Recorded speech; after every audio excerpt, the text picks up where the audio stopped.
MTS 2024 যারা যারা পরীক্ষা দিয়েছো তারা অধীর আগ্রহে ছিলে যে অ্যান্সার কি বেরোবে, বাট সামহাও এখনো বেরোয়নি। তো সেই বিষয়ে আজকে কথা বলবো এবং এরপর কি হতে চলেছে আমার পয়েন্ট অফ ভিউ রাখবো। হতে পারি আমি ভুল, হতে পারি আমার কথা কিছুটা ঠিক কিছুটা ভুল, তোমরা জাজ করতেই পারো, বাট আমি আমার পয়েন্ট অফ ভিউ রাখবো। কারণ আমি প্রচুর প্রচুর ইউটিউব চ্যানেল দেখছি যারা প্রতিনিয়ত প্রত্যেক মুহূর্তে ভিডিও করছে এবং তাদের পয়েন্ট অফ ভিউ রাখছে। আমার সামহাও কিছু পয়েন্ট অফ ভিউজ জেনুইন মনে হয়, কিছু পয়েন্ট অফ ভিউজ নয়। তো আমি আমার ক্ষেত্রটা বলতে পারি। এই এক্সাম যেরকম শিডিউলে হওয়ার কথা ছিল সেভাবেই হচ্ছিল। যারা যারা পরীক্ষা দিয়েছো তোমরা সবাই ওয়েট করছিলে যে কবে এই এক্সাম শেষ হবে আর অ্যান্সার কি বেরোবে। কারণ এসএসসির কিন্তু খুব ট্র্যাক রেকর্ডে আছে, যে কোনো এক্সাম, সিএইচএসএল হোক, সিজিএল হোক, এবার যে পরীক্ষাগুলো হয়েছে এই বছর, মোটামুটি 6 থেকে 7 দিনের ভেতর কিন্তু অ্যান্সার কি বেরিয়ে গেছে যেদিন শেষ পরীক্ষা তারপর থেকে। তো সেইভাবে হিসাব করতে দেখতে গেলে 14 তারিখে যদি পরীক্ষা শেষ হয় তাহলে 20 তারিখের ভেতর অ্যান্সার কি বেরিয়ে যাওয়ার কথা। বাট হলো কি, লাস্ট ডে যখন 14 তারিখে এক্সাম যেখানে হলো পূর্ণিয়া ডিস্ট্রিক্টের পূর্ণিয়া ডিজিটালে, সেখানে বেরোলো একটা স্ক্যাম। কিরকম স্ক্যাম? পেপার লিকের তো ঠিক নয়, কারণ পেপার লিক করা এখন এসএসসির প্যাটার্ন অনুযায়ী it's tough. So what has happened, যেটা হয়েছে অ্যাকচুয়ালি, যে প্রত্যেক কটা সিট কিরকম ভাবে বিক্রি হয়েছে অ্যাবাউট, আমি দেখছিলাম আর্টিকেলসে যে 80,000 রুপিস পার সিট। কিরকম হয়েছে, ধরো বায়োমেট্রিক তোমার হলো একটা জায়গায়, দেন তুমি যখন এক্সাম দিতে বসছো ফাইনালি তোমার সিস্টেমে, তখন ওটা মাঝখানে কোনো ঘর আছে বা কিছু আছে যেখানে পার্টিশন হচ্ছে এবং তোমার বায়োমেট্রিক হচ্ছে, তোমার নামেই সবকিছু হচ্ছে, বাট যে এক্সাম দিতে বসছে সেখানে অন্য কেউ বসছে এবং তাদেরকে ল্যাপটপ, তাদেরকে ফোন, এই ইনফরমেশন যেখান থেকে পাওয়া যায় সেই অ্যাক্সেস দিয়ে দেওয়া হয়েছিল। আর এমটিএস এর আমরা জানি যে পেপার যেরকম লেভেলের হয় সেক্ষেত্রে অনেকটা অ্যাম্পেল টাইম থাকে। It's not CGL and all those things যেখানে 1 ঘন্টার ভেতর তোমাকে খুব তাড়াতাড়ি চটজলদি করতে হবে, যেখানে সত্যি ডিফিকাল্ট হয়। তুমি যদি অ্যান্সার তুমি মানে গুগল থেকেও দেখে তুমি যদি ওখানে লেখো, তুমি টাইম কিল করবে এবং তুমি সেই টাইমে শেষ করতে পারবে না পেপার। বাট এমটিএস এর ক্যাচটা অন্যরকম। এমটিএস এটা হয় না। এমটিএস এ তোমার যে 90 মিনিটের টাইম, মানে টোটাল সেকশন 1-এ 45 মিনিট, সেকশন 2-তে 45 মিনিটস। এবার যারা যারা সরকারি চাকরির পড়াশোনা করছো তোমরা জানো যে 90 minutes is more than enough. বিশেষত 45 মিনিট যেখানে শুধুমাত্র জিকে আর ইংলিশে, যেখানে ইউজুয়ালি যারা মোটামুটি তোমরা ভালো পড়াশোনা করো তোমরা খুব ইজিলি এমটিএস এর লেভেলে তোমরা 20 থেকে 25 মিনিটের ভেতর পেপার শেষ করে দিতে পারো, এটা আমার ধারণা। খুব অ্যাভারেজ হলো 30 minute. Then also you have 45 minute, মানে 15 মিনিটস অফ টাইম। যদি টোটাল 45 মিনিটস থাকে, 15 মিনিট তোমরা এক্সট্রা পাচ্ছ। এবার এই গেমটাই 15 মিনিটের। কি হয়েছে, যা যা কোয়েশ্চেন এমটিএস এ এসছে, ইংলিশ এমন কেউ বসছে যেখানে ইংলিশ তার যথেষ্ট স্ট্রং, সে ইংলিশ বার করে দিচ্ছে। গেমটা এমটিএস এর চাকরি পুরো ডিপেন্ড করে হচ্ছে জিকের ওপর। আর জিকে কখনো সম্ভব নয় যে you are getting full marks. তুমি যতই পড়াশোনা করে নাও না কেন, কেউ এখনো অব্দি আমার মনে হয় না যে পেরেছে যে ফুল মার্কস পেয়েছে জিকেতে। হয়তো তোমার 1 নম্বর, 2 নম্বর, 3 নম্বর, 4 নম্বর কমবেই, এটা একটা ভুল অন্তত হবেই তোমার 25টা প্রশ্নের মধ্যে। এইবার বিষয়টা হচ্ছে জিকেতে ধরো তোমার শিফটে 14 নভেম্বরের শিফটে তোমার টোটাল প্রশ্ন হলো 25টা। 25টার মধ্যে এবার তুমি যখনই গুগলে যাচ্ছ আর তুমি ইনফরমেশন অ্যাক্সেস করছো, সঙ্গে সঙ্গে তুমি ঠিক উত্তরটা পেয়ে যাচ্ছ, অপশনস দেখছো, ঠিক উত্তর মারছো, তো তোমার পুরো জিকে সেকশনটা বেরিয়ে যাচ্ছে। সরি। আর এই জিকে সেকশনটার ওপরে কিন্তু ডিপেন্ড করে আছে এমটিএস এর চাকরি। তো যারা যারা এই স্ক্যামটা করছিল তারা জানে যে জিকে যদি স্টুডেন্টদের বার করে দিতে পারি আর এমন কাউকে যদি বসাই যে ইংলিশে অলরেডি ভালো, যে ইংলিশে অন অ্যান অ্যাভারেজ 67 থেকে 70 মার্কস পেয়ে যাবে, ইটস গ্রেট। আর যারা তাদের থেকে টাকা নেওয়া হচ্ছে তাদেরকেও কমিটমেন্ট রাখা হলো যে তারা চাকরি পাচ্ছে শিওরলি, কারণ কাট অফ তাদের ক্লিয়ার হচ্ছে এবং কোনো না কোনো ডিস্ট্রিক্টে তারা, কোনো না কোনো অল ওভার ইন্ডিয়াতে কোনো না কোনো সিটিতে তারা চাকরি পাচ্ছেই কনফার্ম। এরকম ভাবে পুরো স্ক্যামটা চলছিল। এবার পূর্ণিয়া ডিজিটালে হয়তো অনেক দিন ধরে পরীক্ষা হচ্ছে, প্রত্যেক দিন হয়তো স্ক্যাম হচ্ছে, আমরা কেউ জানতাম না। আজকে লাস্ট দিন যদি লিক না হতো তাহলে হয়তো জানতাম না and everything would be fine. But last ডেতে যেহেতু এটা বেরিয়ে এসছে এবং অনেক কিছু পুলিশ গেছে ওখানে, পুলিশ মানে ওখানে যেটা হয় মানে ইনভেস্টিগেট করেছে, রেড মেরেছে, সেখান থেকে অনেক জিনিসপত্র পেয়েছে, টাকা পয়সা পেয়েছে, সেগুলোর কথা আমি বাদ দিলাম কারণ সেগুলো খুব ডেসক্রিপটিভ একটা বিষয় আর সেটা নিয়ে অনেক ভিডিও অনেকজন বানাচ্ছে, তোমরা সেখান থেকে দেখতে পারো যে অ্যাকচুয়াল ঘটনাটা কি হয়েছে। বাট আমি মোদ্দা কথাটা বলতে এসেছি, বেসিক্যালি এইবার এখন যে সিচুয়েশন, 14 নভেম্বরের এক্সাম যখনই স্ক্যামটা বেরোলো, এসএসসি থেকে বললো যে 14 নভেম্বর এক্সাম ক্যান্সেল করা হচ্ছে পূর্ণিয়া ডিস্ট্রিক্টে সবকিছু, সেই পার্টিকুলার এক্সামটা 19 ডিসেম্বর হবে, 19 নভেম্বর হবে, সরি। তো 19 নভেম্বর যখনই হচ্ছে, এবার আমি তোমাকে বলেছিলাম তোমাদেরকে যে 6 দিন থেকে 7 দিনে অ্যান্সার কি বেরোয়। সেইভাবে দেখতে গেলে কিন্তু 19 তারিখ যদি পরীক্ষা হয় তাহলে মোটামুটি 26 তারিখ অ্যান্সার কি বেরোবার কথা, যদি আমি লাস্ট ডেটেই এক্সামের ধরি 19 নভেম্বর। এসএসসি কিন্তু অ্যান্সার কি যে লিঙ্ক সেটা কিন্তু জেনারেট করে দিয়েছিল 20 তারিখেই। তো আমরা ধরেই নিয়েছিলাম যে অ্যান্সার কি বেরোবে। বাট এখনো অবধি কিন্তু অ্যান্সার কি বেরোয়নি। আজকে 26 তারিখ, আজকে 25 তারিখ রাত হয়ে গেছে, এই ভিডিওটা আমি করছি, কালকে 26 তারিখ পড়ে যাবে। এখনো অবধি কিন্তু কোনো অ্যান্সার কি অফিসিয়ালি রিলিজ করেনি এসএসসি। ফলে এখানে অনেকের মনে প্রশ্ন আসছে যে এসএসসি তাহলে কি করছে, যেহেতু এসএসসি কোনো অফিসিয়াল নোটিফিকেশন এখনো দেয়নি এই পার্টিকুলার বিষয়টায়, সবার মনে একটা দ্বন্দ্ব বেঁধেছে যে কি হবে। এইবারে যেগুলো যেগুলো হয়েছে আগে আমি একটু বলি, এসএসসি জিডিরও কিন্তু আগের বার এরকম হয়েছিল পাটনা সিটি থেকে। ফলে এসএসসি তখন পার্টিকুলারলি পাটনা সিটিতে যদি 2000, 5000, 10,000 জন পরীক্ষা দিয়েছে, তাদের সমস্ত সবার রি এক্সাম করেছে, নট দ্যাট প্রত্যেক কটা সিটির, প্রত্যেক কটা জেলার, প্রত্যেক কটা ডিস্ট্রিক্টের হয়েছে রি এক্সাম, সেটা কিন্তু হয়নি।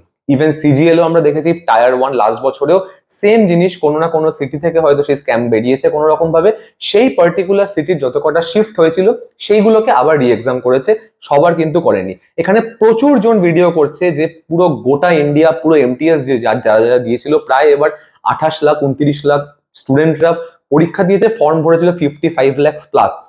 এসএসসির পক্ষে অতটা বড় এক্সাম আবার নতুন ভাবে কন্ডাক্ট করা, it's not a matter of like, it's not a cup of tea for everyone. আর তারা করবেও না, কারণ জানতে হবে যে এই এক্সাম নেবার পেছনে TCS gets a hefty amount of money. যারা কোয়েশ্চেন পেপার সেট করছে, যাদের সেন্টারে গিয়ে তোমরা পরীক্ষা দিচ্ছ, এখানে একটা বড় টাকার লেনদেন হয়। যদিও সেই লেনদেনটা সব স্টুডেন্টরাই দিচ্ছে, 500 টাকা, 400 টাকা, 300 টাকা, 200 টাকা, 100 টাকা করে ফর্মের, যদি যে কোনো পরীক্ষার যদি ফর্মের ফিস হয়, তোমরা ক্যালকুলেট করো 57 লাখ ফর্ম পড়েছে। তার মধ্যে যদি মেয়েদের আমি ফ্রিও ধরে নিই, আর আমি শিডিউল ক্লাস এসটি এদের আমি ফ্রি ধরে নিই, জেনারেল বা ইউআর যদি আমি তার 30%, 40%ও ধরি, তাতেও কিন্তু প্রায় 20 লাখ স্টুডেন্ট। 20 লাখ ইন্টু 100 টাকাও তুমি যদি করো, তুমি টাকার অঙ্কটা বুঝতে পারবে। এটা তো আমি খুব একটা ওভারভিউ দিলাম একটা টাকার কতটা বড় গেম হতে পারে। সেখান থেকে একটা বড় মেজর পোর্শন অফ টাকা টিসিএস এর কাছে চলে যায়, যারা এক্সামটা কন্ডাক্ট করে। বাদ বাকিটা গভর্নমেন্ট অফ ইন্ডিয়ার একটা ম্যাসিভ প্রফিট, কারণ পরীক্ষা দেওয়ানোর এইটাই হচ্ছে বিষয় যে মানুষকে যত পারবো তাদেরকে এনকারেজ করবো সরকারি চাকরির পরীক্ষা তোমরা দাও। আর তাতে ওই 100 টাকা করে যদি প্রত্যেকজনের থেকে ফিস আসে, সরকার আনএমপ্লয়মেন্ট রেট যেহেতু ইন্ডিয়ার এতটাই বেশি, যদিও ওয়েস্ট বেঙ্গলে সব থেকে বেশি, আর ওয়েস্ট বেঙ্গল রিসেন্টলি একটা আর্টিকেলও বেরিয়েছে যে ওয়েস্ট বেঙ্গল কতটা downgraded than other cities. It feels bad, but again it's the truth, because of our government, maybe because of anything, any reason could be, but it a fact যে West Bengal, there is nothing to do in West Bengal, to be very very honest. But এইবার প্রত্যেক কটা student তাদের স্বপ্ন পূরণ করার জন্য তারা 100 টাকা করে দিচ্ছে এবং পরীক্ষা করছে। আজকে 100 টাকাটা বড় কথা নয়, 100 টাকা আজকে আমি দিতে পারি, তুমি দিতে পারো, বাট প্রত্যেক জন যে দিতে পারবে এর কোনো মানে নেই। আবার যদি রি এক্সাম করা হয়, আবারও 100 টাকা দিতে হবে, এবং সেটা সবার জন্য পসিবল নয়। আর এসএসসি এই পার্টিকুলার জিনিসটা আরেকবার টাকা না নিয়ে করবে না। যদি রি এক্সাম করে প্রত্যেক কটা সিটির আবারও প্রথম থেকে, তাহলে মেক শিওর করবে যে আবারও 100 টাকা করে প্রত্যেক জনের থেকে নিচ্ছে, কারণ এসএসসি অ্যাফোর্ড করবে না সেই পার্টিকুলার লসটা, যেটা একটা এক্সাম থেকে কিছু বেরোলো না, সেই লসটা অ্যাফোর্ড করবে না। আবার স্টুডেন্টের থেকে টাকা নেবে, হতে পারে যে আবার প্রফিটও হয়ে যাচ্ছে তাদের, হতেই পারে রি এক্সাম। বাট এখনো অব্দি হিস্ট্রিতে ওরকম খুব একটা নেই যেখানে পুরো এক্সাম ক্যান্সেল করে আবারও রি এক্সাম হয়েছে। পার্টিকুলার যেখানে যেখানে স্ক্যাম বা যেখানে যেখানে টেকনিক্যাল প্রবলেমস, টেকনিক্যাল গ্লিচেস হয়েছে, সেই সমস্ত জায়গাতে ডেফিনেটলি হয়েছে রি এক্সাম। তো সেরকমই আমরা দেখতে পারি এবারও এমটিএস এ, যার জন্য আমার মনে হয় যে এখনো অব্দি মানে অ্যান্সার কি এসএসসি অফিসিয়ালি রিলিজ করেনি। যেখানে সিএইচএসএল এর টায়ার 2 এই কিছুদিন আগে এক্সাম হলো, অলরেডি আজকে অ্যান্সার কি বেরিয়ে গেছে। তো সেই ক্ষেত্রে তোমরা দেখতে পাচ্ছ যে কতটা ফাস্ট এসএসসি বা টিসিএস যারা এই কন্ডাক্ট করছে এই পুরো বিষয়টা। এখনো যদি এমটিএস এর অ্যান্সার কি না বেরিয়ে থাকে, তাহলে এটা ধরে নিতে হবে যে এসএসসি খুব তাড়াতাড়ি নোটিফিকেশন বার করবে অ্যাবাউট দিস, যে রি এক্সাম কন্ডাক্ট করা হবে, বাট পার্টিকুলারলি শুধুমাত্র ওই পার্টিকুলার এরিয়াতে যেখানে যেখানে স্ক্যাম হয়েছে। হ্যাঁ, এবার যদি সিবিআই কেসটা ইনভেস্টিগেট করছে, তারা যদি এই ম্যাটার অফ টাইমের মধ্যে আরো 3টে সিটিকে যদি রেড করে বলে দেয় যে এই 3টে সিটিতেও স্ক্যাম হয়েছে, হতে পারে সেই পার্টিকুলার 3টে সিটিও এর মধ্যে ইনক্লুডেড হয়ে যাচ্ছে। বাট ইটস নট দ্যাট যে অল ওভার ইন্ডিয়াতে যত কটা টোটাল সিটি, যত কটা জায়গা আছে, প্রত্যেক জায়গায় আবার নতুন করে এক্সাম হবে। সেটাই যদি হয়, তাহলে এসএসসির প্রথম নোটিফিকেশন হবে যে এটা রি এক্সাম হবে, এবং তার জন্য আগে টাকা দাও, আগে 100 টাকা করে আবার দাও, তারপরে আমরা এক্সাম করবো। তোমাদের টাকা এমন নয় যে 100 টাকা দিয়ে দিয়েছে, ওটা ক্যান্সেল হয়ে গেছে, ওই 100 টাকা দিয়ে তোমরা আবার পরীক্ষা দিতে বসে যাচ্ছ। SSC will not do this, because at the end of the day এটা বুঝতে হবে যে মোর দ্যান এমপ্লয়মেন্ট, যেমন তোমার বেনিফিট, তুমি একটা সরকারি কর্মচারী, তেমনি ওদেরও বেনিফিট। এরকম পরীক্ষা প্রত্যেকটা বারে প্রত্যেকটা ফেজে মানে কনভার্ট করিয়ে যেই টাকাটা তারা রোজগার করছে সরকার, মানে গভর্নমেন্ট অফ ইন্ডিয়া, সেই টাকা থেকে কিন্তু আলটিমেটলি স্যালারি দেওয়ার মতো তাদের ক্ষমতা হয়ে যাবে। মানে এতটা পরিমাণ অফ টাকা, কারণ এতটা এমপ্লয়মেন্টের জন্য বা সরকারি চাকরি পাওয়ার জন্য কত স্টুডেন্ট, লক্ষ লক্ষ স্টুডেন্ট পরীক্ষা দেয় তোমরা সবাই জানো, আলাদা করে আমার বলার কিছু নেই। ফলে এটা একটা বড় গেম, বড় বিজনেস। এর মধ্যে যদি এসএসসি ইনভলভডও থাকে এর ভেতর, এবার যে কোনো বিজনেসে দেখো, আজকে তুমি তোমাকে একটা অন্য পার্সপেক্টিভ থেকে যদি ভাবো, এই সরকারি চাকরির পোর্শনটা বাদ দিয়ে ধরো তুমি ব্যবসা করছো, আজকে ব্যবসাতেও কিন্তু 10টা ব্যবসা থাকলে তার মধ্যে 8টা ব্যবসা ভালো, 2টো ব্যবসা কিন্তু স্ক্যাম হয়। তো এসএসসিরও তেমনি, ধরো তুমি 10টা কাজ করছো, টিসিএস 10টা কাজ করছে, তার মধ্যে 8টা ভালো কাজ হলে 2টো স্ক্যাম হবেই। এটা সব জায়গায় হয়, শুধুমাত্র ইন্ডিয়াতে না, প্রত্যেকটা জায়গাতেই তা হয়। আর এটাই নিয়ম বেসিক্যালি, মানে এইভাবেই মানুষজন করে আসছে। সবাই 10জনের মধ্যে 10জন ভালো হতে পারবে না। যেই টিসিএস এর যারা অফিসিয়ালসরা লোভে পড়েছে এবং তারা ভেবেছে যে 80,000 টাকা একজনের থেকে নিয়ে 10জন 15জনকে প্রত্যেক শিফটে বসিয়ে প্রায় 45খানা শিফট, তো মোটামুটি কি হতে পারে সবাই জানে। তো এরকম বিষয়েতে তারা হয়তো সেই লোভটায় পড়েছে, আর এটা স্বাভাবিকভাবে স্ক্যাম। এই স্ক্যামটা আগেও হয়ে চলেছে। আজকে স্টেট গভর্নমেন্টে অনেক বেশি হয়, সেন্ট্রাল গভর্নমেন্টে কম হয় বলে আমরা হয়তো খুব একটা দেখতে পাই না, বাট সেন্ট্রাল গভর্নমেন্টেও হয়। কারণ দিনের শেষে এটা একটা বড় বড় টাকার বিজনেস। এমনি এমনি সবাই মানে সবকিছু ছেড়ে দিয়ে সরকারি চাকরি পাওয়ার পর, যেই চাকরি পাওয়ার জন্য এত কষ্ট করে পড়াশোনা করেছে, সেই চাকরি পাওয়ার পর এমনি এমনি কেউ ছেড়ে দেয় না। কারণ ছেড়ে দেয় তারপর টিচিং লাইনে চলে আসছে, ধরো সেখানে জানে যে আরো বেশি টাকা। ফলে মানুষের এটা বাই নেচার, যেখানে সে বেশি টাকা পাবে সেখানেই সে ভিড়ে যাবে, সেখানেই সে দৌড়াবে। তো স্বাভাবিকভাবে আজকে টিসিএস এ যারা কর্মচারী বা টিসিএস এ যারা এমপ্লয়, তারা তো এই এক্সামটা কন্ডাক্ট করানোর জন্য যথেষ্ট পরিমাণ টাকা পাচ্ছে, বাট তাদের কাছে মনে হচ্ছে এই টাকাটা এনাফ নয়, তাদের আরো টাকা দরকার। এবং সেটা শুধু তাদের ভুল না, সেটা সব মানুষেরই ভুল, কারণ প্রত্যেক মানুষই কম বেশি লোভ করে থাকে কোনো না কোনো বিষয়। আজকে তুমিও যদি দেখো তোমার পার্টিকুলার জায়গা, যেখান থেকে তুমি সবকিছু ছেড়ে দিতে পারো, সবকিছু ছেড়ে দিতে দিচ্ছ হয়তো শুধুমাত্র সরকারি চাকরি পাওয়ার লোভে। এটা তো দিনের শেষে তোমার অ্যাম্বিশন হতে পারে, তোমার মানে চাহিদা হতে পারে, বাট দিনের শেষে এটা তোমার লোভও। তুমি যদি জানো যে তোমার দ্বারা হবে না, তুমি যদি এটাও বোঝো যে তুমি পারবে না করতে, বা তোমার কাছে এক্সট্রা এক্সপাইজি এতগুলো রিজনস আছে যেখানে তুমি আরামসে ফ্লারিশ করে যেতে পারো, তোমার মধ্যে এত ট্যালেন্ট আছে যেখানে তুমি নিজের বিজনেস করতে পারো, তোমার মধ্যে এতটা ট্যালেন্ট আছে বা এতটা তুমি পড়াশোনায় ভালো যে তুমি অন্য ফিল্ডে গিয়ে আরামসে ফ্লারিশ করে যথেষ্ট বড় টাকা রোজগার করতে পারো। বাট তুমি করবে না, কারণ তুমি সেই সরকারি চাকরি, যদি সেটা পিয়নের চাকরি হয়, সেটা যদি ক্লার্কের চাকরি হয়, তুমি সেটাই করবে। কারণ সেটা তুমি পেতে, তুমি জানো যে সরকারি চাকরিতে আমার প্রচুর মানে বেনিফিটস আছে, আমার এই আছে সেই আছে, আমি এটা পাবো ওটা পাবো, আমার প্রচুর অ্যাডভান্স আছে। এগুলো আলটিমেটলি লোভ। তো আজকে তুমিও লোভ করছো, আজকে তারাও লোভ করেছে, আজকে যে কেউ লোভ করছে। ফলে এটা খুব একটা বড় এমন ইস্যু বানানোর নেই যে মানে এরা কেন করছে, কেন হলো, এরকম কেন হওয়ার কথা, হবেই এটা। এবার পয়েন্ট হচ্ছে এরপর নেক্সট কি। নেক্সট হচ্ছে যে অ্যান্সার কি যদি বেরোয়, ওয়েল অ্যান্ড গুড, তাহলে হয়তো আর রি এক্সাম হচ্ছে না কোথাও, তাহলে এই স্ক্যামটা যেটা হয়েছে এটা চলতেই থাকবে, তোমাকে মেনে নিতে হবে। মেনে নিয়ে তোমার যদি নাম না ওঠে, বরঞ্চ তুমি কি করবে, মানে এরপর কি হতে পারে যে প্রচুর স্টুডেন্টরা তারা কোর্টে যাবে, কেস করবে, এবং সেই কোর্টটা যখনই সেটা হয়ে যাবে, কোর্টের কাছে পৌঁছে যাবে, বা এখন হয়তো পৌঁছে গেছেও, এরপর হবে যে প্রবলেমগুলো যেগুলো হবে, সেগুলো তো ভ্যাকেন্সি অ্যালটমেন্টে হবে। যে এরপর যেহেতু এটা টায়ার 2 এক্সাম নেই, সেক্ষেত্রে ফিজিক্যাল দেরি হতে পারে, ফিজিক্যাল যদি হয়ে যায় ফাইনাল মার্কশিট দেরি করে আসবে, ফাইনাল মার্কশিট চলে আসে ডিভি দেরি করে হবে, ডিভি যদি হয়ে যায় মানে ফাইনাল তুমি যেদিন প্রথম দিন চাকরি করতে যাবে সেটা তোমার অনেক দেরিতে হবে, যতদিন কোর্টে কেস চলবে এই ভ্যাকেন্সি এই চলতে থাকবে, হয়তো পরের বছরের পরীক্ষাও হয়ে যাবে, কিন্তু এই ভ্যাকেন্সি সুরাহা সেরকম ভাবে হবে না। এইগুলোই হবে বেসিক্যালি, তোমরা যদি সবাই মিলে কোর্ট কেসও করো এবং বড় বড় টিচাররা যদি তাইও করে, মানে এইটাই হচ্ছে pattern of life, pattern of like work, what TCS and SSC does. তো আমার মনে হয় যে তোমাদের ভালো, তোমরা ভয়েস রেজ করছো, দ্যাট ইজ অ্যাবসলিউটলি গুড, কারণ ইনজাস্টিস যদি হয় সেখানে ভয়েস রেজ করা ভালো। বাট একটাই পয়েন্ট, যে ভয়েস রেজ করছো খুব ভালো কথা, but you are taking a bet on your career and life. তোমরা নিজের কেরিয়ারের পরের পরীক্ষাগুলো কি হবে সেইগুলোকে না ভেবে তোমরা উঠে পড়ে যদি লাগো যে এইটাকে আগে সুরাহা করি, এইটা খুব ভুল হয়েছে, যদি এটাকেও করে থাকে এটা একমাত্র ঠিক, তুমি তাহলে ল নিয়ে পড়তে পারতে, তোমার তাহলে এগুলো পড়ার দরকার ছিল না, তুমি ল নিয়ে পড়ে লয়ার হয়ে যেতে, তাহলে আজকে এরকম একটা স্ক্যাম কেস হলো তোমার কাছে আসতে এবং তুমি খুব তাড়াতাড়ি সেটা ডিসিশন দিতে পারতে। বাট আজকের দিনে দাঁড়িয়ে তোমার কাছে সেই পাওয়ারটা নেই। তুমি যদি ইউটিউবে 10 জায়গায় গিয়ে 10টা ভিডিও দেখে কমেন্ট করো যে এটা খুব ভুল হচ্ছে এবং এইটা খুব তাড়াতাড়ি একটা ডিসিশন হওয়া উচিত এবং আমি তার জন্য আছি, আমি রাস্তায় বেরোতে রাজি আছি, তুমি যদি এই রাস্তায় তুমি বেরিয়ে যাও, তুমি রাস্তায় বেরিয়ে রাস্তা থেকে আবার ফেরত আসার জন্য তোমার 4 ঘন্টা কিন্তু সময় লাগবে, 4 থেকে 5 ঘন্টা। আর এই যে এতগুলো ইউটিউব ভিডিও দেখছো যে কি ঘটনা ঘটেছে, তুমি জানো কিন্তু কি ঘটনা ঘটেছে, তোমরা সবাই জানো, কিন্তু ওই পার্টিকুলার ভিডিওটা যদি 10টা চ্যানেল ছাড়ে, 10 বার তোমরা দেখবে, কারণ তোমরা ভাববে যে নতুন নতুন চ্যানেল নতুন ইনফরমেশন দিচ্ছে, নতুন স্ক্যাম তারা বার করেছে, একটা জায়গায় 2টো স্টেট পেয়ে গেছে। তো এত যদি তোমার কিউরিওসিটি থাকে, ultimately you are killing your own time. আর এর পরের যে পরীক্ষাগুলো সেখান থেকে কমপ্লিটলি ফোকাস হারিয়ে ফেলবে। আর এরপর তুমি কি করবে বা তোমরা কি করবে আমি জানি, যখনই তোমরা পাবে না, হয়তো পরের পরীক্ষাটা খুব জেনুইনলি হলো এবং তোমরা কাট অফ ক্লিয়ার করতে পারলে না, the only thing you will say is that oh এটা তো স্ক্যাম হয়েছে, এখানে তো স্ক্যামই হয়, কারণ এসএসসি এর আগেও হয়েছে এরপরও স্ক্যামই হয়েছে, এবারও সব কাট অফ এত হাই চলে গেছে, কারণ হচ্ছে মানে যেহেতু এতটা বড় চুরি হয়েছে ভেতরে।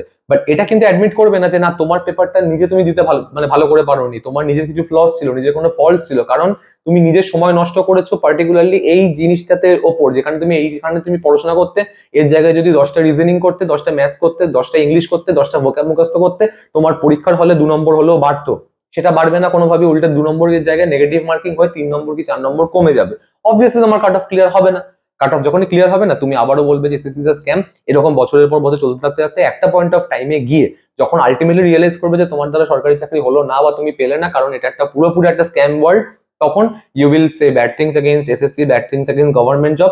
তাতেও কোনো কারোর কিছু যায় আসবে না, বাট দিনের শেষে ক্ষতিটা হবে তোমারই, কারণ তুমি কিন্তু আলটিমেটলি এই যে সময়টা নষ্ট করলে পুরোটা, এটা কিন্তু আর ফেরত পাবে না। And time is the most precious thing, you all should know. যদি এখনো না জেনে থাকো, মানে ইটস ভেরি ব্যাড থিং যে তোমরা এখন জানো না। জানা দরকার যে time is the most precious asset of your life. সেইটা নষ্ট করে আলটিমেটলি এরপর কেরিয়ারও তোমার মানে কি হবে তোমরা নিজেরাই বুঝতে পারছো। তো এই যে পুরো ভিডিওটা আমি বানালাম, এই ভিডিওটা বানানোর একটাই শর্ট মোটিভ বা শর্ট কথা বলার আমার ছিল, যেখানে হচ্ছে যে এসএসসি যা হয়ে গেছে হয়ে গেছে, যে পরীক্ষা দিয়ে দিয়েছো, যেটা হবে সেটা হবে। এইটাকে নিয়ে মাথা ব্যথা করে লাভ নেই, কারণ তোমার মাথা ব্যথাতে এই পৃথিবীর গোটা কারোর কিচ্ছু যায় আসবে না। তুমি যদি মাথা ব্যথা করে, তুমি যদি রাত্রিবেলা না ঘুমাও এবং তুমি যদি 10টা ভিডিও দেখে তুমি নিজের বিচার দাও, এখানে কারোর কিচ্ছু যায় আসবে না। সেই সময়টা তোমরা নিজের পড়াশোনা করার জন্য ইউজ করো। সেই সময়টাতে মেক শিওর করো নেক্সট যে এক্সামটা তার প্রিপারেশনটা এতটাই ভালো করবে যে যদি এবার স্ক্যামও হয় তোমার যায় আসবে না, কারণ তুমি জানো যে তুমি তোমার কাট অফ অলরেডি ক্লিয়ার করে ফেলেছো, ফলে কিছু অসুবিধা নেই। আজকে তোমার যায় আসছে কারণ তুমি জানো তুমি ওই জোনে আছো যে 110, 100, 190, 85, 105 এই জোনে আছো বলে তোমার ওই টলমলো টলমলো জায়গাতে আছো যে কি হবে যদি রি এক্সাম হয়, কি হবে যদি রি এক্সাম না হয়, কি হবে যদি এটা অ্যান্সার গিয়ে যদি কাট অফ বেড়ে যায়, তোমার এত চিন্তা তার জন্য। আজকে তুমি যদি এই পরীক্ষাটাই তুমি যদি এতটাই ভালো দিয়ে আসতেন পড়াশোনা করে, যেখানে তুমি জানো যে আমি তো 125+ র মার্কস পাচ্ছি এবং নর্মালাইজেশন হওয়ার পর আমার তো 140 মোটামুটি হবেই, কি 135+ হবেই, আর কাট অফ 140-এর বেশি কখনোই যাবে না। এই আগের বছরও যদি আমি দেখি ভ্যাকেন্সি তো কম ছিল, 1000-1500 ভ্যাকেন্সি ছিল, সেখানে কিন্তু কাট অফ ম্যাক্সিমাম মানে মিনিমাম যদি ধরি 132 গেছে, ম্যাক্সিমাম ধরো মানে মোটামুটি 144, 145, নর্মালাইজেশনের পরে 150ও ছাড়িয়ে গেছিল। যাই হোক সেগুলো বাদই দিলাম আমি, বাট 139-এও কিন্তু ছিল। তো সেক্ষেত্রে তুমি জানো যে যদি সব জায়গায় সব স্ক্যামই হয়ে যায়, তাও এমন নয় যে লোয়েস্ট কাট অফ 150-র ওপর যাবে, কোনোদিন তো হবে না। 140-এর ওপরও কোনোদিন যাবে না lowest cut off. Lowest cut off তোমার আলটিমেটলি যা ট্রেন্ড বলছে 2022, 2023-এর, তোমরা খুব ভালো করে জানো যে 125 কি 130-এর ভেতর থাকবে নর্মালাইজড কাট অফ। এবার এবার 130টা বড় যদি স্ক্যাম হয় কি হবে, 133 হয়ে যাবে। আজকে তোমার পরীক্ষা যদি এতটাই ভালো হতো, তুমি যদি জানো যে আমার অলরেডি 125 থেকে 130 মার্কস আমার র আসছে, নর্মালাইজেশন হওয়ার পর তুমি এমনি জানো যে তোমার তো কাট অফ ক্লিয়ার হবেই, সে স্ক্যাম হলেও তুমি চাকরি পাচ্ছই। তুমি দেখতে আর 10টা ভিডিও দেখছো না, তুমি দেখতে যা 10টা ভিডিওতে কমেন্ট করছো না, তুমি উল্টে আরো পরের পরীক্ষাটার জন্য প্রিপারেশন নিতে। That what a mindset should be. But তোমার মাইন্ডসেটটা এখন এই জায়গায় এমন জায়গায় যে তুমি ব্যালেন্স জায়গায় এমন একটা আনব্যালেন্স জায়গায় আছো যে তুমি জানো না যে তোমার আদৌ সিলেকশন হবে কিনা। আর যদিও বা হতো তুমি জানো যে এটার জন্য হবে না, এটা ধরে রাখছো তুমি, বাট এটা কিন্তু সিনারিও নয়। তোমার পরীক্ষা তোমার ওপর, তুমি ভালো দিলে তোমাকে এগুলো ভাবতে হতো না। ফলে আমি বলবো যে নেক্সট যে এক্সাম গুলো তোমাদের, এরপর যারা এসএসসি জিডি দিচ্ছ, জিডি, যাদের সিএইচএসএল নেক্সট ইয়ার টার্গেট করছো, সিজিএল টার্গেট করছো, এমটিএস টার্গেট করছো, আরআরবি, এনটিপিসি আছে, প্লাস প্রচুর প্রচুর প্রচুর আরো গভর্নমেন্ট এজেন্সি যে যাদের যাদের এক্সাম হচ্ছে, ব্যাংকিং এর এক্সাম হবে, পুরো ব্যাংকিং এর কতগুলো এক্সাম সারা বছরে হয়, সেগুলোতে প্রিপারেশন নাও, যেখানে মনে হচ্ছে যে তুমি মানে কেপেবল, তুমি কম্পেটেবল, তোমার যে ক্রাইটেরিয়া, এলিজিবিলিটি ক্রাইটেরিয়া সেগুলো মিট আপ করছে, সেগুলোতে করো। এই ভিডিও একবার দেখে নেওয়া হয়ে গেছে। 19 তারিখ পরীক্ষা হওয়ার পর যখন স্ক্যামটা বেরিয়েছে, 14 তারিখ পরীক্ষা হওয়ার পর তখন থেকে 1 সপ্তাহ কেটে গেছে, তোমার ভিডিও দেখার সময় শেষ হয়ে গেছে। এবার পড়াশোনা করো পরের গুলোর জন্য। আর এই প্রসেসগুলো যা হতে চলেছে সেগুলো হবে, যদি লাক ফেভার করে হবে, যদি না হবে হবে না। বাট তুমি যদি এখন এর বিচার চাইতে, তুমি যদি এখন রাস্তায় নেমে তোমার নিজের কেরিয়ার নষ্ট করো, দিনের শেষে কারোর ক্ষতি হবে না। তোমার হয়তো ভালো লাগা থাকবে যে হ্যাঁ আমি করলাম কিছু একটা, সত্যের জন্য আমি কিছু করেছি, বাট দিনের শেষে কিন্তু আলটিমেটলি তোমার ফ্যামিলি হোক, তোমার আত্মীয় স্বজন হোক, তোমার কাছের মানুষ হোক, তোমার যারা একদম মানে ভালোবাসা হোক, তাদের কিন্তু তোমার তাদের রিকোয়ারমেন্ট একটাই, তুমি রাস্তায় নেমে খুব ভালো করছো, তাদের কিন্তু মাথা ব্যথা নেই। তুমি চাকরিটা পাচ্ছ, মাথা ব্যথা তাদের সেটা নিয়ে। তো সেইটার উপর ফোকাস করো। যদি 90% সেটা করার পর তোমার 10% সময় বাঁচে, ডেফিনেটলি তুমি ভয়েস রেজ করো। বাট তুমি 90% অফ ইউর টাইম যদি ইউটিলাইজ করে ফেলো অন রেজিং দ্য ভয়েস, যেটা তুমি জানো যে কোনো কনক্লুসিভ পয়েন্ট নেই, সেক্ষেত্রে তোমার এটা করারও কোনো মানে হয় না। This video is again a piece of motivation. তোমাকে একটা অন্য পার্সপেক্টিভ থেকে দেখতে হবে। আজকে এত ভিডিও আমি ইউটিউবে দেখছি, বাট আমার মনে হয় না যে কেউ একটা ওপেন পার্সপেক্টিভ রাখছে যে what next you should do. Because দিনের শেষে স্ক্যাম দেখো যে কোনো জায়গায় হতে পারে, ঠিক আছে, মানে এইটা হতে পারে তো হতে পারে। আজকে তুমি তোমার সাথে হয়নি, কালকে তোমার সাথেও হতে পারে, সব জায়গায় আমরা দেখছি। তো তার মানে এই নয় যে your life should come to a pause for that, আর তুমি অন্যান্য সবকিছু ভুলে গিয়ে এটার উপর পুরো ডুবে যাবে, এবং তোমার মেকশিওর করতে হবে যে justice should come to this. It's good, justice should actually come, কারণ সব যারা যারা দোষ করেছে তাদের প্রচুর প্রচুর সাজা হওয়া উচিত। যাদের নামে এই যেই স্টুডেন্টগুলোর নামে এই স্ক্যাম গুলো হয়েছে, যারা 80,000 টাকা দিয়েছে, তাদের সারা জীবনের জন্য ডিব্যান করে দিক, তাদের সারা জীবন ডিবার করে দিক, প্রচুর হেফটি ফাইন নিক, এমন ভাবে করুক যাতে পরের জন স্ক্যাম করার আগে দুবার ভাবে। বাট এগেইন দিনের শেষে দেখো, একটা খুব অনেস্ট কথা বলছি, আজকে কিন্তু ওয়েস্ট বেঙ্গল হোক, কলকাতা হোক, ইন্ডিয়া হোক, রেপ কেসও প্রচুর হচ্ছে। রিসেন্টলি আমরা আরজি করের কেসও দেখেছি, যেটা অত্যন্ত মানে মর্মান্তিক একটা ঘটনা। বাট এগেইন আজকে সেই কেসটার 2 মাস 2.5 মাস হয়ে গেছে।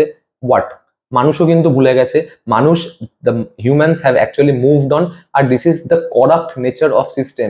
এইটাই সিস্টেমটাই গোটা করাপ্ট, সেটা পলিটিক্যাল হোক, সেটা এডুকেশনাল হোক, সেটা ফাইন্যান্স হোক, যে কোনো জায়গায় হোক, এই ওভারঅল করাপ্ট সিস্টেমের মধ্যে তুমি যদি ঢুকে পড়ে যদি ওইখানে স্টে করে যাও, দিনের শেষে তোমারই ক্ষতি হবে। আর তুমি এখন কম্পিটিটিভ নেচার মানুষের, বা কম্পিটিশন যেই লেভেল দেখতেই পাচ্ছ, সেক্ষেত্রে তোমার যদি 2 ঘন্টা সময় থাকে, তার মধ্যে কিন্তু তুমি যদি 1.5 ঘন্টা সময় নষ্ট করে ফেলো to raise voice against what is happening, মনে রাখবে তোমার এগেইনস্টে একজন কম্পিউটার কিন্তু ওই পার্টিকুলার 1.5 ঘন্টায় কিন্তু এতটা পড়াশোনা করে নিয়েছে যে ওই একটা সিটের জন্য যদি 10 জন মারপিট করে, তোমার ওপরে কিন্তু সে থাকবে, আর তারপরে কিন্তু চাকরিটা সে পাবে। তুমি আবারও এসে বলবে যে এটা তো স্ক্যাম হয়েছে, যে পেয়েছে তাকেও বলবে যে ও তো টাকা দিয়েছিল। তো দিনের শেষে ডাজেন্ট ম্যাটার, এবং যে পড়ে পেয়েছে আলটিমেটলি তার ম্যাটার করবে না তুমি কি বলছো, তার ম্যাটার করবে সে প্রত্যেক মাসে স্যালারি স্লিপে এবং অ্যালাউন্সেস অ্যাড করে একটা বড় টাকা পাচ্ছে গভর্নমেন্ট অফ ইন্ডিয়া থেকে, and he is a proud employee and proud worker for government of India. That what's matter at the end of the day. So এই ভিডিওটা অনেকটা বড় হয়ে গেছে যদিও, বাট এই ভিডিওটা পুরো বানানোর একটাই মোটিভ, যে যা হয়ে গেছে হয়ে গেছে, এবার মেক শিওর করো যে নেক্সট কি এক্সাম আছে সেগুলোর জন্য পড়াশোনা করো। এরপর পড়াশোনা করার পর যদি সময় তোমার বাঁচে, definitely you go and raise voices against that, because তোমার এই ভয়েস রেজের ওপর কিছু ডিপেন্ড করবে না, কারোর জীবন থেমে থাকবে না। তুমি কতটা কি কটা কমেন্ট করছো, কটা ভিডিওতে গিয়ে কিছু ম্যাটার করবে না। যারা ভিডিও বানাচ্ছে তাদের কাছে বেসিক্যালি হবে। আজকে কিন্তু আজকে প্রচুর চ্যানেল কিন্তু ভিডিও বানাচ্ছে। আজকে আমার একটা গ্রোয়িং চ্যানেল, আমিও কিন্তু একদম প্রথম দিন থেকে শর্টস ছেড়ে এমটিএস অ্যান্সার কি আউট, কতদিন তো এটাও স্ক্যাম করছে যে এমটিএস অ্যান্সার কি বেরিয়ে গেছে, লোকেরা শর্টসে যাচ্ছে, গিয়ে দেখছে যে বেরোয়নি, তারপর কমেন্ট করছে যে হ্যাঁ কি হলো না হলো, কিন্তু তার কিন্তু যেটা মোটিভ, সে টাকা রোজগার করার ওই পার্টিকুলার ভিডিওটা থেকে, সেটা কিন্তু সে পেয়ে যাচ্ছে। তো এরকম তো হচ্ছে এখানে, তুমিও যদি তার মধ্যে ঢুকে যদি তুমি তার পার্ট হও, আলটিমেটলি এখানে তোমার কোনো গেন নেই। তো এই হচ্ছে বিষয়। তো বেসিক্যালি এটাই বলার ছিল। যদি তোমাদের ভিডিওটা ভালো লাগে, বা তোমার যদি কোনো মতামত থাকে, ভালো লাগা খারাপ লাগাটা দূরের কথা, আমার এখানে দুটোতেই যায় আসবে না, ভালো লাগলেও বা খারাপ লাগলেও, বাট আমার যেটা যায় আসবে সেটা হচ্ছে তোমাদের পার্সোনাল মতামত জানিও এই কমেন্টটা, মানে এই কমেন্ট সেকশনটা। এই comment section should be that, যেখানে মানে কি হচ্ছে না হচ্ছে এইগুলো আলোচনা না করে, আমি যে কথাগুলো বললাম সেগুলো কোনো অংশে ঠিক বা কোনো অংশে ভুল, তোমার কটা ঠিক মনে হচ্ছে কটা ভুল মনে হচ্ছে সেগুলো জানো, বা তোমার যদি পার্সোনাল কোনো পার্সপেক্টিভ থাকে যেটা যদি ডেসক্রিপটিভ হয় এবং যেটা যদি সত্যি আলোচ্য বিষয় হয়, definitely I will be on a conversation with you about that. তো টিল দেন পড়াশোনা করো, যেটা অ্যাকচুয়ালি তোমাকে সরকারি চাকরি পাওয়ার জন্য সাহায্য করবে।